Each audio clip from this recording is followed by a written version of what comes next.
여하튼 이 기차 놀이기구가 소리를 막 내면서 지나가지만 이 기차 놀이기구가 참 중요한 의미를 하나 가지더라고요. 예전에 도미노를 우리 큰아들하고 할 때는 이 도미노 놀이를 할 때는 이 도미노를 만들 때 손수 수작업으로 다 했습니다. 그러다가 어느 순간 이 도미노를 살짝 잘못 놓거나 누르면 거의 1시간 수작업 했던 게 막 순식간 좌라락 넘어가 버려요. 그러니까 이게 너무 힘든 작업을 하면서 이걸 하다 보면 막 허탈하기도 하고 짜증도 나기도 하고 그랬던 것 같습니다.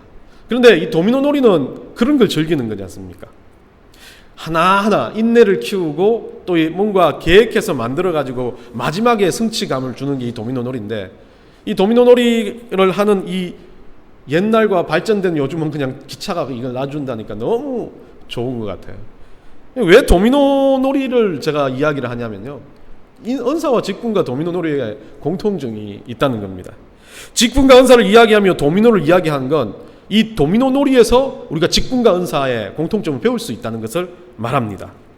도미노는 여러 사람이 할 때 놀 수 있는 놀이인데, 한 명의 실수 때문에 이게 쓰러져 버리면 완전히 그냥 허망해지거나 짜증이 날 수 있습니다. 결국 직분과 은사도 마찬가지입니다. 한 명이라는 그 직분이 얼마나 중요한지, 한 명이라는 은사자가 얼마나 중요한지, 그들로 인해서 교회가 흔들리고 그들로 인해서 공동체가 무너질 수도 있다는 그런 중요한 이야기를 하고 있습니다. 그런데 중요한 건 도미노는 놀이입니다. 이걸 즐기려고 하는 겁니다. 그런데 누군가 한 명 실수했다고 그것 때문에 짜증내고 막 싸우기 시작하면 도미노 놀이는 파토가 되지만, 그래도 또 하하하 웃고 즐길 수만 있다면 뭡니까? 즐거운 놀이가 된다는 겁니다. 직분과 은사가 실수가 있을 수 있고 문제가 있을 수 있지만 그것을 교회가 끌어안을 수만 있다면 그 직분과 은사도 하나님의 영광이 되고 공동체의 즐거움이 될 수 있다는 것을 이야기하는 겁니다. 어쩌면 은사와 직분은 우리가 교회의 질서를 만들어가는 데 중요한 거지, 이것으로 인해서 교회가 흔들린다면 안세움만 못한다는 거죠. 그래서 저는 직분이 없다라고들 많이 이야기했습니다. 결국 그 없다라는 의미를 설명하고자 오늘 이야기를 하는 겁니다. 도미노의 모습처럼 한 땀 한 땀 서로 달라도 질서를 지키며 공동체 안에서 즐길 수 있고, 공동체 안에서 서로를 존중할 수 있고, 서로가 발전해 갈 수 있고 성장할 수 있다면 그게 바로 진정한 직분이며 은사가 될 수 있다는 겁니다. 진정한 도미노 놀이처럼 될 수 있다는 겁니다. 교회의 직분은 그렇기 때문에 피라미드 구조가 아닙니다. 맨 밑바닥에는 평신도들이 깔려가지고 위쪽에 있는 사람들이 뭔가 결정을 해서 명령을 내리는 피라미드 구조형이 될 수 없습니다. 그래서 저는 교회의 구조는 역피라미드 구조다. 결정을 내리거나 교회의 리더가 된 사람은 밑바닥에서 그들을 받쳐주고 그들을 위해서 봉사하고 그들을 위해서 헌신하고 존재할 때, 이 역피라미드 구조는 상당히 위태로워 보이지만 그 위태로움이 어떻게 돼요? 세상 사람은 설 수 없다 그럽니다. 역피라미드는 세울 수 없다 그럽니다. 그런데 어떻게 돼요? 성경에서 말하는 하나님의 능력과 기적은 이런 것입니다. 뾰족한 역피라미드 구조도 세울 수 있다라는 게 바로 하나님의 능력이라는 겁니다. 그래서 교회는 다시 말하면 바닥이 없습니다. 교회는 상층으로 갈수록 더 많은 사람들이 존재하고 하층으로 갈수록 더 적은 사람이 존재하기 때문에 교회는 바닥이 없습니다. 교회는 어쩌면 원래 진정한 교회는 수평선 구조로 되어 있어야 되는 겁니다. 목사님이나 평신도나 장로님이나 직분자들이 수평선으로 동일하게 같은 선상에 있어야 된다는 게 교회의 구조입니다. 어쩌면 우리는 교회의 직분 가운데서 좀 잘못되게 생각하는 것 중 하나가 윗자리, 좋은 직분에 서면 자기가 주인이 된 것처럼 생각하지만 그건 아닙니다. 교회의 직분은 깔때기 이론입니다. 깔때기 이론은 깔때기의 밑자락에서 뭔가 빠져나오는 것이 그들이 뭔가 좋은 것이라고 생각하지만, 교회의 직분은 계속 밑바닥에서 남들을 섬기는 사람들이 밑바닥으로 내려가는 이런 깔때기 이론이 되는 겁니다. 그 깔때기를 빠져나온 사람이 진정한 제자처럼, 진정한 하나님의 백성처럼 될 수 있다는 것을 말하는 겁니다. 오늘 본문을 통해서요, 우리는 이 은사와 직분에 대해서 한번 이야기해 봐야 될 것 같습니다. 상당히 진지한 내용이고 중요한 내용입니다. 오늘 2절에 가보면 고린도 교회의 모습을 보여줍니다. 말 못하는 우상에 끌려다녔다.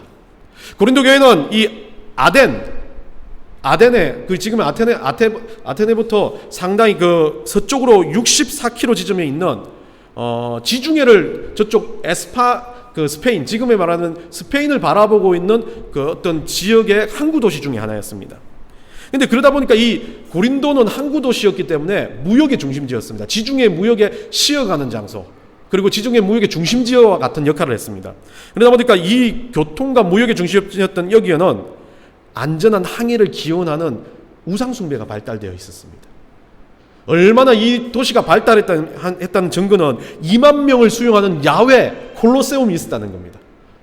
그 정도로 발달했고요. 이 지역에 얼마나 우상숭배가 극심했냐는 것은 여러분들은 아시겠지만 예전에는 그 여신들, 아프로디테 여신을 섬기는 여신들의 사제들, 여사제들은 창녀였어요, 솔직하게. 근데 그 창녀와 같은 여사제들이 2,000명이 아니라 1,000명에 가깝게 있었다는 겁니다. 그 얼마나 문란했겠습니까? 얼마나 거기가 문제가 많은 장소였습니까? 막 각색 인종들이 있었고 막 죄아들이 넘쳐나는 장소였습니다. 그런 고린도에 교회가 생겼습니다. 사도 바울이 전도여행을 했고 교회를 만들었습니다. 근데 그 교회가 생기고 난 다음에 문제가 생기기 시작했는데 뭐가 생기냐면 이들은 많은 돈을 가지고 타락한 도시고 문명률이 발달한 도시이기 때문에 이들한테는 가장 핵심의 기준이 돈이었습니다. 돈으로 모든 걸 해결하려고 했습니다. 그리고 그 다음에 기준이 권력이었습니다. 내가 뭐냐, 내 위치가 뭐냐가 중요했습니다. 그렇게 되면 이 사람들은 이적과 기사, 보여지는 것에 집중했습니다. 사도 바울이 그쪽으로 지나가면서 사도 바울은 능력이 있었기 때문에 많은 제자들이 이적과 기사를 베풀었고 고린도 교회는 그 보이는 것으로 인해서 교회가 생겼는지 모르겠습니다. 그러다 보니까 고린도 교회에서는 보여지는 것이 중요했습니다. 이 고린도 교회에서는 직분과 은사에 대해서도 그래서 관심이 너무 많았어요.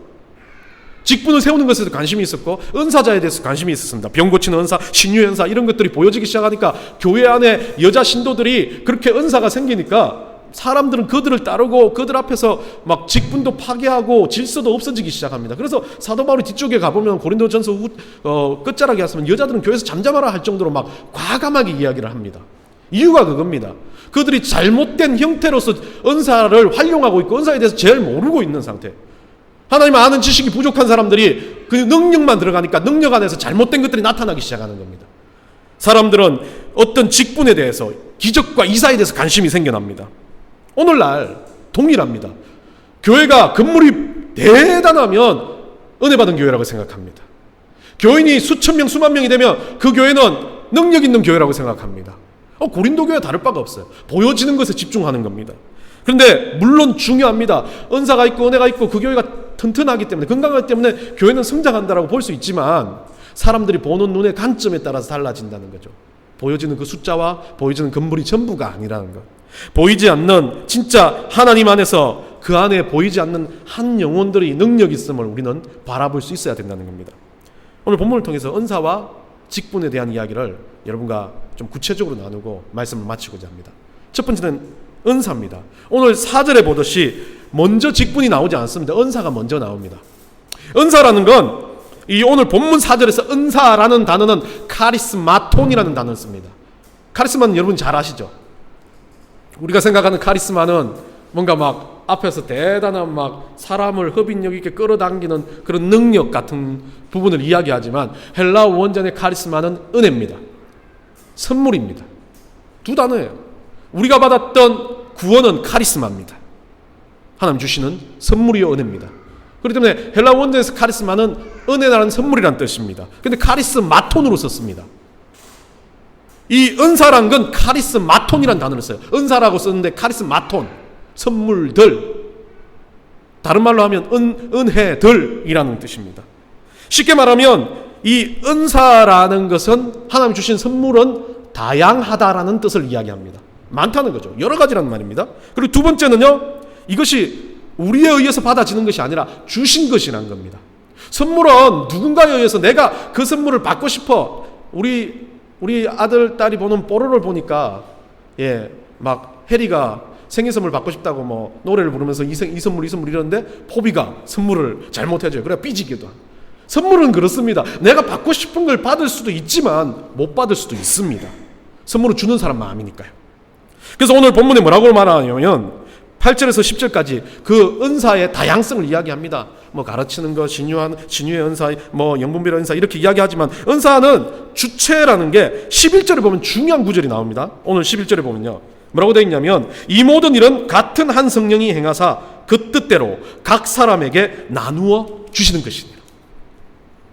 결국 우리가 받은 은사, 우리가 지금 받았는지 안 받았는지도 잘 모르겠어요. 그 은사란 건 내가 원하는 게 아니라 누군가 성령께서 우리에게 주시는 겁니다.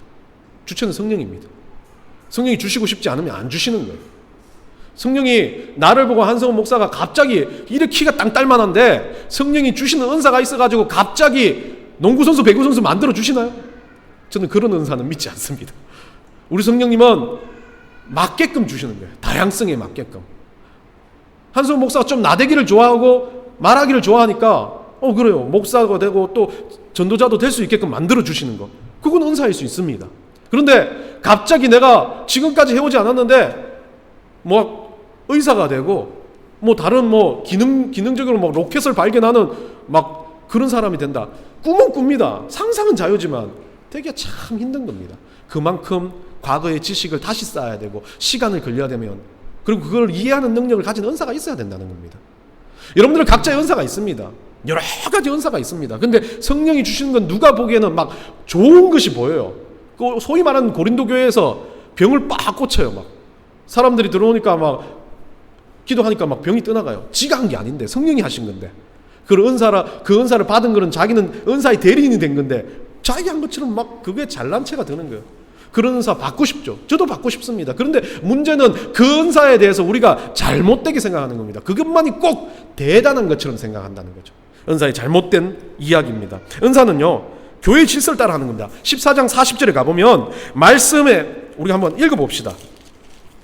고린도전서 14장 40절 아주 짧은 말씀인데요. 우리 같이 읽을까요? 찾으셨습니까? 고린도전서 14장 40절 같이 읽겠습니다. 시작. 모든 것을 품위 있게 하고 질서 있게 하라. 교회에서 은사의 활용은 모든 것을 품위 있게 질서 있게 하라는 것을 전제 조건이 있다는 겁니다. 은사는 많을 수 있습니다. 근데 그 은사 중에 하나를 받든 수업 가지를 받든 질서를 위해서 하라. 그리고 품위 있게 하라. 품위 있게 이 말은 다른 말로 하면 좀 맞게끔 어떤 것에 적당하게끔이라는 거예요. 영어 단어로는 fitting이라는 단어를 써 있습니다. 자, 중요한 건 우리가 이런 은사에 대해서 가장 잘하는 은사가 하나 있어요. 우리 고린도전서 14장의 전체를 써가지고도 이야기하는 은사 중에 하나, 방언이라는 거죠. 방언. 이 방언이라는 은사에 대한 것 우리가 좀 중요한데 어느 교회는 이 방언을 뭐합니까? 훈련을 시킵니다. 그러면 하나님이 주시는 게 아니지 않습니까? 훈련을 시키는 방언 여러분들 뭐 아시죠? 랄랄랄라 따따따따. 그러면 이 사람은 무슨 은사를 받아요? 모방의 은사를 받은 사람입니다. 방언의 은사가 아니에요. 이거는 랄랄라 따따따따는 아니죠. 그렇게 은사를 하고 싶은 마음이 있지만 안 줄 수도 있다는 겁니다. 그런데 중요한 건 하나님 성령님께서 각기 나름대로 성령님이 원하신 대로 나눠주신다 그랬으면 안 받을 수 있어요. 그러면 내가 방언의 은사가 없다면 뭐 그거에 대해서 굳이 안 받아도 된다는 마음이 들어야 되는데 교회 안에 누가 기도하는 사람들 보면 방언을 하는 사람 보면 뭔가 또 더 거룩하고 성숙해 보인다는 거예요. 그게 아닙니다. 우리는 무엇을 쫓아야 되는 은사는 주시면 좋은데 그 주시면 받는 겁니다. 그리고 내가 또 어떤 은사 같은 경우는 시간을 통해서 하나님 나를 훈련시켜가지고 그 은사를 개발하시는 것도 있습니다. 죽을 때까지 방언을 개발하시면 돼요. 따따따따 랄랄랄라. 그러다가 가기 전에 따따따 랄랄랄라 하고 가는데 내가 무슨 말을 하는지 모르고 죽는 거예요. 그럴 바야 저는 그냥 통성으로 기도하면 어떻습니까? 기도하는 방법을 주셨는데요. 다른 방법. 내가 기도를 못한다면 기도하는 방법을 안 주셨다면 랄랄라 따따따 죽을 때까지 해야 되겠지만 주셨는데 왜 꼭 방언까지 해야 되겠습니까? 그거 안 해도 됩니다. 그런데 성경에 참 아이러니한 구절이 있습니다. 12장 31절에 보면 왜 주신다 그래놓고 너희는 더욱 큰 은사를 사모하라. 이게 무슨 말이에요? 장난치시는 것도 아닌데 갑자기 은사를 주신다 그래놓고 더 큰 은사를 사모하라라고 말합니다. 너희는 더 큰 은사를 사모하는데 나눠주신다 그래놓고 그러면 랄랄랄라 훈련해야 되겠네요. 맞죠? 막 사모하면 랄랄랄라 하면 주시겠네요 라고 생각하면서 랄랄랄라 따따따따 하면 된다 라고 생각할 수 있지만 얼마나 하고 싶으면 내가 사모한다 아닙니까? 하나님 우리 사투리로 고마 주십시오. 확 고마 그렇게 말할 수 있는 겁니다. 그런데 웃기게도 우리는 이렇게 하지만 안 받는 사람도 있다는 겁니다. 왜 그럴까요? 왜 이 구절을 썼을까요? 우리는 은사에 대해서 막 기준을 세우고 은사는 뭐가 좋고 방언이 좋고 뭐가 좋다라고 이야기하는데 하나님의 은사의 기준을 세우는 딱 하나가 있기 때문에 이것만을 사모하라고 말합니다. 13장 처음에 빡 여러분한테 주시는 말이죠. 은사 중에 가장 큰 은사, 은사 중에 베스트, 은사 중에 킹이라고 말합니다. 그거는 단수로 쓰고 있습니다. 뭐라 그럽니까? 사랑이라 그럽니다. 사랑이라 그래요. 사랑. 조건도 없습니다. 이거는 그 누구에게 막 어떤 사람에게 준다, 나누어 준다 말도 하지 않습니다. 사랑이라는 은사에 대해서는 이게 사랑이라는 은사가 어떻게 좋으냐 13장을 들어가지고 사랑의 은사에 대해서 가장 큰 은사는 이 은사다라고 설명을 장황하게 하시고 있습니다. 그러면 뭡니까? 이 은사는 하나님 모두에게 주신다는 거죠. 모두에게 허락하신 은사라는 겁니다. 어떤 은사보다 베스트의 은사는 네가 벌써 갖고 있다라고 말하는 겁니다. 방언 안 해도 돼, 신유 안 해도 돼, 병고침 안 해도 돼, 있으면 교회 덕을 세우고 해. 그러나 그거보다 더 중요하고 그거보다 더 세고 그거보다 더 능력 있고 그거보다 더 확실한 건 내가 추천하건대 사랑이라는 겁니다. 우리 성령님이 그렇게 말하시는 겁니다. 우리는 사랑의 은사 가운데 있을 때 어떤 부분에 대해서 우리는 조심해야 되냐면, 사랑의 은사는 그냥 내가 받은 거지만 이 사랑의 은사는 계속 반복을 통해서 이 은사는 이루어가는 겁니다. 성령의 9가지 열매 중에 들어가 있습니다. 그렇기 때문에 이 사랑은 성령의 열매이기도 하기 때문에 개발하고 발전시키고 훈련할 수 있는 은사라는 겁니다. 다른 은사는 개발하고 발전시킬 수 있습니다. 다른 은사도. 그렇지만 사랑의 은사는 모두에게 개발 발전이 될 수 있다는 겁니다. 하나님 주신 거기 때문에. 제가 아까 말한 것처럼 저는 지금 능력 있는 수학자는 되지 못합니다. 우리 학생 한 명 고등학교 1학년 수학을 보는데 아이고야 이제 뭐 고등학교 1학년 수학도 모르겠어요. 문제를 봐도 이해가 안 됩니다. 답안지를 봐도 이해가 안 됩니다. 이런 사람이 어떻게 지금부터 시작해가지고 뛰어난 막 수학자가 되겠습니까? 아닙니다. 그거 안 해도 됩니다. 저는 이제 지는 세대니까 우리 아이들은 해야 돼요. 여러 가지 해보면서 내 은사가 뭔지를 발견해야 되겠지만 저 같은 경우는 수학의 은사를 발견할 시간에 내 은사, 지금 받은 은사를 더 활용하는 것에 집중해야 된다는 겁니다. 그렇처럼 이 사랑의 은사를 받은 사람은 우리 오늘 본문에 또다시 14장 1절에 말하기를 사랑의 은사를 받은 사람은 어떻게 해야 되냐? 신령한 것들을 사모하고 그리고 그 사모한 것을 예언해야 된다 그럽니다. 예언 그러면 우리 알러지 반응이 팍 일어나요. 예언은 그러면 우리는 꼭 막 2단 3단이 하는 것처럼 이야기합니다. 은사를 잘못 쓰면 2단 꼬리가 붙게 돼 있습니다. 왜? 자기 유익과 욕심을 위해서 은사를 쓰면 2단 꼬리는 분명히 따라옵니다. 여러분들 잘 나가는 저 2단들 예전에 은사 있었던 사람도 꽤 있었지 않습니까? 그런 사람들이 막 은사를 보여주고 막 활용하다가 어느 순간 어떻게 돼요? 자기 욕심과 자기 의지가 돼버리니까 하나님 그 은사를 거두고 가버렸어요. 그러니까 그 사람들은 쇼를 하기 시작합니다. 보통 이단들은 그렇게 많이 생겨나요. 그런데 오늘 본문에서는 그런 이단들과 달리 사랑의 은사를 받으면 신령한 것을 탐구하고 계속 반복적으로 이거는 살아라는 거죠. 그렇게. 그러고 난 다음에 우리가 장 힘들어하는 거 예언하라 그럽니다. 예언 그러면 막 어떻게 해? 내가 예언을 뭐 해? 예언 그러면 막 내일 지구가 멸망할 것이다. 오늘 뭐 그러지 말고 오늘 하루 종일 재산 다 팔아가지고 져주세요. 이것만 딱 하면 큰일 납니다. 이것만 누가 캡처해 나가면 그래가지고 막 이단 만드는 거죠. 져주세요. 끝나버렸으니까 오늘 가서 오늘 마트 문 안 열었네. 안 되겠습니다. 저 열었던 그 중소마트에 가서 그런 데 가서 사재기 하십시오. 이런 것처럼 이단이 말하는 것처럼 막 지구에 종말 뭐 전쟁이 일어남 이런 것을 예언이라고 성경은 말하지 않습니다. 뭐라고 말을 하냐면요. 오늘 14장 3절 봅시다. 이건 한번 읽어봐야 돼요. 14장 3절. 그러나 예언하는 자는 사람에게 말을 하며, 예언은 사람에게 말을 하는 겁니다. 첫 번째 덕을 세우며, 두 번째 권면하며, 세 번째 위로하는 것이다. 예언은 이런 것이래요. 우리 보고 예언을 많이 하래요. 교회 안에 덕을 세우기 위해서 무조건 예언하래요. 방언을 하는 것은 예언을 못한다는 겁니다. 그래서 방언을 할 때, 교회에서 방언할 때 통변을 두라는 겁니다. 통역하는 사람이 있어야 된다는 겁니다. 그러면 자기 유익을 위해서는 방언을 혼자서 하라고 그래요. 그러면서 교회 안에서 방언하지 말고 교회 안에서 예언하라 그러는데 뭡니까? 권면하고 위로하고 덕을 세우는 거예요. 자, 그러면 지구의 종말 예언입니까? 아닙니까? 성경적으로 봤을 때는 예언 아닙니다. 자, 그러면 이렇게 말해요. 지사님, 내일 지구가 종말한다 할지라도 오늘 우리 예수님 앞에서 열심히 예배드리고 열심히 삽시다. 이거 예언입니까? 아닙니까? 예언입니다.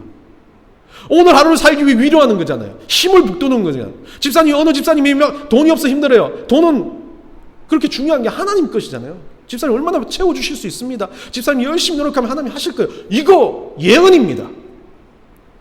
참 중요한 건 우리가 하는 말들 중에 거의 80%는 예언이 됩니다. 근데 우리는 예언을 잘해야 된다는 거죠.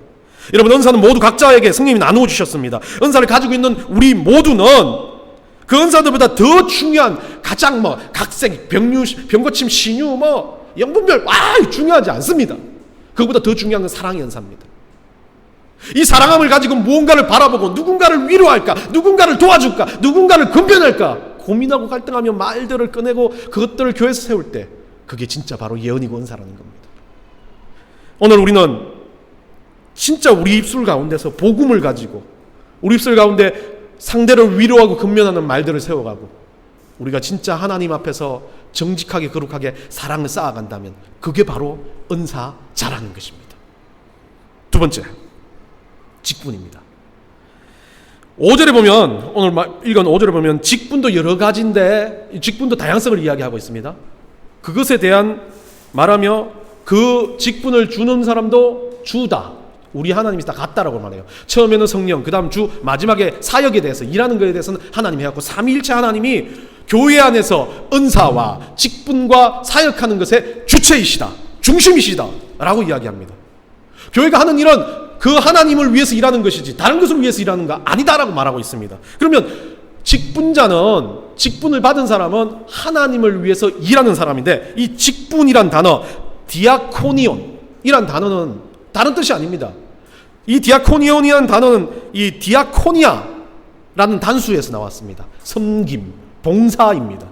직분이란 말은 오늘 본문의 직분들이라고 했으니까 직분이라면 디아코니아, 섬김과 봉사입니다. 그런데 오늘날 직분자라고 말하면 장로, 성경에 나와 있습니다. 권사 나와 있고, 감독도 나와 있고, 목사도 나와 있고, 교사도 나와 있습니다. 가르치는 자 해가지고 많이 나와 있지만 직분이라고 이야기하는 이 직분을 두는 가장 기본적인 목적은 봉사와 섬김입니다. 그들을 이야기할 때 저는 직분자라는 이름을 안 썼으면 좋겠어요. 헬라어 그대로, 우리 뜻 그대로 맞죠? 우리가 번역할 때 직분이라고 썼으니까 섬김이, 봉사자 이렇게 쓰면 돼요. 도움이, 이런 말이 훨씬 나은 것 같아요. 그러니까 직분이란 말을 가지고 뭔가 권위를 만들고 위계를 만들고 질서를 만들어 버렸습니다. 근데 이 질서가 왜 필요합니까? 하나님과의 질서가 필요하지, 교회에서 질서가 필요하지, 사람들 사이에서 교회 안의 질서는, 권력의 질서는 없어야 됩니다. 장로님이라고 우리 성도들을 함부로 다스리는 사람이라고 말한다면 그건 잘못됐습니다. 우리를 다스리는 직분은 누가 주시는 겁니까? 오로지 하나님만 주신다는 겁니다. 오늘날 교회 가운데 직분이 생기고 선거를 하고 무언가 일들을 할 때 직분자의 영향력이 크다, 맞습니다. 그런데 중요한 건 그 직분자들이 좋고 깨어 있다면, 정말 하나님 앞에서 하나님 섬기는 사람이면 좋은데 그분들이 하나님을 섬기기보다 자기를 섬기는 사람이 되어버린다면 그때는 큰 문제가 생겨난다는 겁니다. 그렇기 때문에 직분은 어느 한쪽으로 쏠려버려서는 안 된다는 겁니다. 직분은 다양하기 때문에, 그래서 직분을 평등하게 만들어버리는 게 중요하다는 겁니다. 오늘날 우리가 말하는 직분을 가진 사람들은 봉사자들, 섬기는 자들이라고 말한다면 그거 괜찮습니다. 근데 직분은 성경으로 봤을 때, 성경의 기록을 봤을 때 디도서에도 나와 있고 각 처마다 장로를 세우라고 이야기합니다. 필요합니다. 성경적인 겁니다. 목사를 세우는 것도 성경적인 겁니다. 리더가 없으면 안 되니까. 그런데 제가 직분이 없다라고 말하는 이유는 그겁니다. 목사가 있고 장로가 있고 이 분들은 각기 다른 능력을 가지고 은사를 가지고 교회 안에 있는 공동체 한 영혼이지, 이들이 남들 머리 위에 서 있는 존재가 아니다라는 것 때문에 직분이 없다라고 말하는 겁니다. 성경적인 섬김이, 봉사자는 있는 겁니다. 섬김이, 봉사자는 교회 안에 모두가 섬김이고 봉사자입니다. 처음 들어와서 하나님을 알았다고 하더라도 그 사람은 섬김이, 봉사자가 아니라고 말할 수 없습니다. 처음 들어와도 그는 하나님을 알고 하나님 앞에서 그리스도인이 되었다면 그는 섬김이고 봉사자입니다. 왜 그렇습니까? 성령이 그 안에 들어가 있으면 벌써 그는 성령으로 인해서 하나님 앞에 섬기는 자, 봉사자라는 이름으로 벌써 생겨난 거니까. 우리 넥스트는 직분이 없다고 하는 것은 이것을 말합니다. 우리는 모두가 직분자라는 것입니다. 모두가 섬김이고 모두가 봉사자라는 말하는 겁니다. 성경에서는 이 디아코니온이라는 단어가 복수로 쓰여져서 다양성을 이야기합니다. 각기 여러 가지라고 말합니다. 근데 오늘 성경의 뒷부분에 가보면 첫째로는 사도를 세우고, 둘째로는 선지자를 세우고, 셋째로는 이렇게 세웠다라고 말하지만, 첫째, 둘째, 셋째라는 말, 마지막에는 방언을 하거나 이런 사람들을 세웠다라고 말하지만 이것이 중요한 근본적인 질서, 그 사람이 더 중요하다는 질서가 아닙니다. 동일하게 합력해서 하나님을 위해서 일하는 서로 다른 은사를 가진 섬김이들이란 뜻입니다.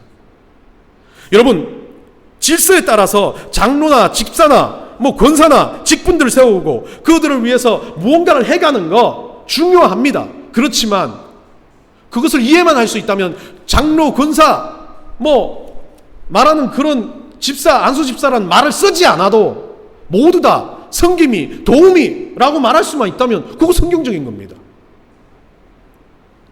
물론 장로란 단어를 성경 그대로 쓰기 때문에 오늘날 장로교회가 있고 장로교회에서 노회를 만들고 총회를 만들고 해가지고 질서를 유지합니다.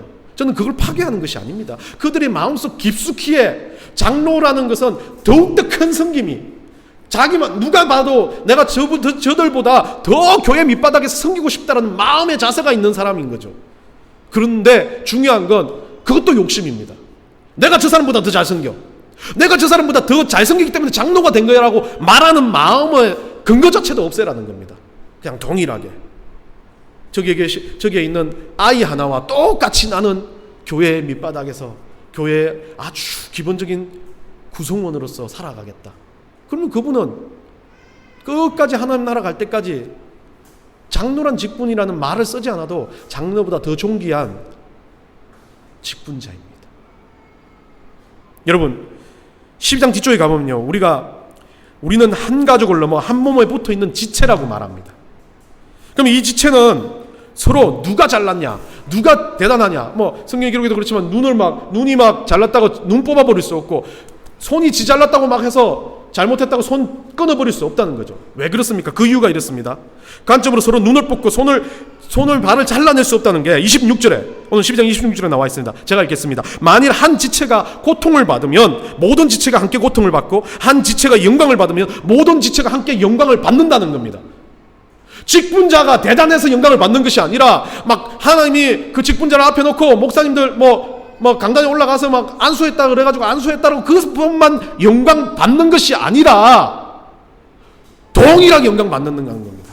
같이 영광 받는다는 겁니다. 누가 아프면 같이 아프다는 겁니다. 누가 영광스러우면 같이 영광스럽다는 겁니다. 이것이 교회라는 한 몸, 직분이란 것이 교회 안에 모두 다 한 몸 안에 들어와 있고 은사가 각기 다르게 교회 안에 들어와 있기 때문에 가능하다는 것입니다. 발이 되어서 어떤 사람 뛰고요, 어떤 사람 손이 되어서 만들고요, 어떤 사람은 입이 되어서 전파하고 말합니다. 그럼 이 전파하고 말하는 것을 돕기 위해서 발이 되어서 어떤 사람은 그 사람은 짊어지고 세상의 곳곳으로 나가고, 어떤 사람은 그 자리에서 세상의 곳곳자리에서 필요한 것이 있다면 손이 되어서 만들어주는 겁니다. 서로 그렇게 합력하여 선을 이룰 수 있다면 그게 바로 진정한 교회이며 공동체입니다. 우리 넥스는 그렇습니다. 우리 넥스의 교회의 모든 성도들은 은사자입니다. 우리 넥스의 교회의 모든 성도들은 하나님이 주신 직분자들입니다. 벌써 직분을 받았습니다. 우리는 섬김이요, 우리는 봉사자입니다. 우리 넥스의 모든 넥스트들은 삼위일체 하나님이 원하시는 이 일, 삼위일체 하나님이 원하시는 이 일을 위해서 누가 뭐라 그래도 나는 이 일을 한다라고 생각하며 매일매일 매주 교회에 와서 뭐가 필요한 것을 스스로 바라보고, 누가 시키지 않아도 나는 그 자리에 서서 그 일들을 합니다라고 하며 살아가는 겁니다. 그러면 우리 안에서 구조는 나누고 서로 은사에 따라서 부서는 나눌 수 있지만 누군가를 다스리는 질서는 필요 없다는 겁니다. 그 하나님 질서 안에서 같이 고민하고 같이 싸우며 서로 아픔도 같이 나눈다면 언젠가는 좋은 하나님이 원하시는 일들에 대해서 더욱더 간절하게 가까이 갈 수 있을 거라고 저는 믿습니다. 그래서 저는 오늘 우리 넥스트는 모두가 거룩한 은사자이며 모두가 거룩한 직분자임을 선포합니다.